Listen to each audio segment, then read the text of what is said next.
Stroke పిలుస్తోంది. ఈ లక్షణాలుంటే తక్షణం డాక్టర్ను సంప్రదించండి. నేడు చాలా మంది ఎదుర్కొంటున్న అతిపెద్ద సమస్య బ్రెయిన్ స్ట్రోక్. ప్రస్తుతం బ్రెయిన్ స్ట్రోక్ కేసులు విపరీతంగా పెరుగుతున్నాయి. బ్రెయిన్ స్ట్రోక్ మీద సరైన అవగాహన లేకపోవడం వల్ల కూడా చాలా మంది బ్రెయిన్ స్ట్రోక్ కు గురవుతున్నారు.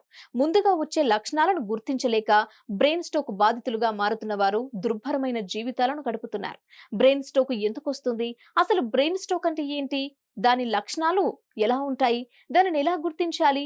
బ్రెయిన్ స్ట్రోక్ వచ్చే ముందు కనిపించే లక్షణాలు ఏంటి వంటి అంశాలను ప్రస్తుతం మనం ఇప్పుడు తెలుసుకుందాం.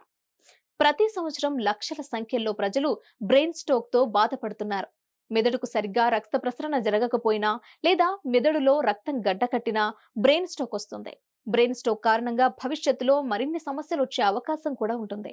బ్రెయిన్ స్ట్రోక్ లక్షణాలు, బ్రెయిన్ స్ట్రోక్ కు కారణమయ్యే లక్షణాలను గుర్తిస్తే తీవ్రమైన ప్రమాదం బారిన పడకుండా మన శరీరాన్ని కాపాడుకోవచ్చు.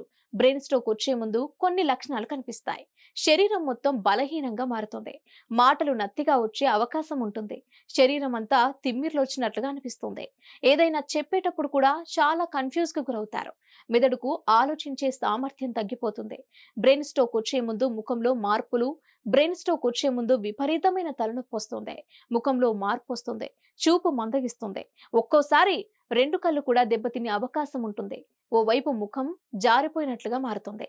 నిఠారుగా నిలబడటంలోనూ ఇబ్బంది వస్తుంది. శరీరంపై కంట్రోల్ పోతుంది. చేతులు కూడా బలహీనంగా మారతాయి. బ్రెయిన్ స్ట్రోక్ లక్షణాలున్నా వచ్చిన వెంటనే డాక్టర్ను కలవండి. బ్రెయిన్ స్ట్రోక్ ప్రమాదం పొంచి ఉన్న సమయంలో ఒక్కోసారి స్పృహ కూడా కోల్పోయే అవకాశం ఉంటుంది. కాబట్టి పైన పేర్కొన్న లక్షణాలు కనిపిస్తే నిర్లక్ష్యం చేయకుండా డాక్టర్ను సంప్రదిస్తే బ్రెయిన్ స్ట్రోక్ రాకుండానే కాపాడుకునే అవకాశం ఉంటుంది. ఒకవేళ బ్రెయిన్ స్ట్రోక్ వచ్చినా వెంటనే వైద్యుని సంప్రదిస్తే త్వరగా రికవరీ అవడానికి అవకాశం ఉంటుంది. ఎంత లేట్ చేస్తే అంత ప్రమాదం. కాబట్టి రిస్క్ తీసుకోకండి.